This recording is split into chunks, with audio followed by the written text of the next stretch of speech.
In the Kupinsk direction, the enemy continued with the onset of the new year its attempts to break through from the north towards Sinkiivka and Petropavlivka. The enemy has been attacking the AFU's forward units in the Kupinsk direction for more than 2 months, but for all this time it was only able to take control of a part of the forest south of Liman Pershi.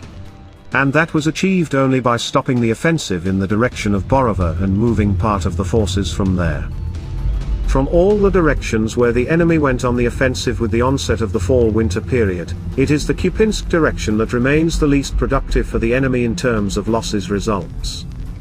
And it looks a bit strange, because it is here that the troops of the most powerful and exclusive army of the land forces of Russia, the 1st Guards Tank Army, reinforced by the main forces of the 6th Panzer Army, are operating.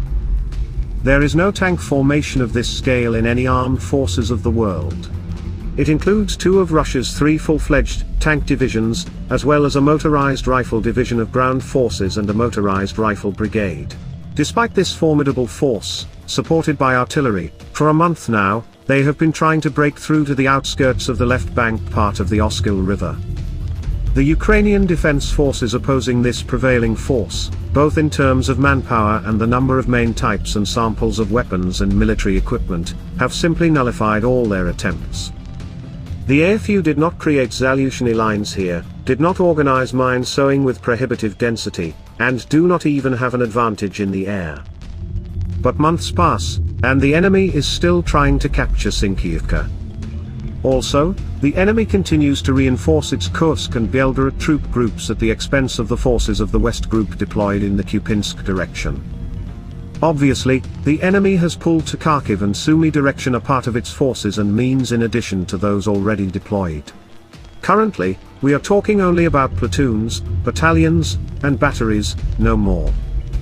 These maneuvers began as early as January 4th and 5th and may well be an element of the so-called operational game. However, making clear conclusions regarding the content of this intricate plan, which is evidently implemented by the command of the West Group, will only be possible after some time, when these unclear maneuvers end, and the extent of the forces and resources that the adversary will move to the composition of the Kursk and Belgorod troop groups, becomes more or less clear. In fact, at the moment it all looks rather silly. Movement of up to 5,000 personnel for replenishment from the training grounds of Kursk region, to the north of the occupied Lugansk region of Ukraine, and simultaneous movement from there in the opposite direction, to the same Kursk region, of units and subdivisions, seems even from the point of view of logic and adequacy, not quite expedient. Who and what the Russian command wants to convince in such an uncomplicated way, one can only guess. Maybe it is really so intended, but from the outside it all looks like an act of operational onanism. I'm going on a long business trip in a few days and unfortunately new videos will be released less frequently. I hope for your understanding.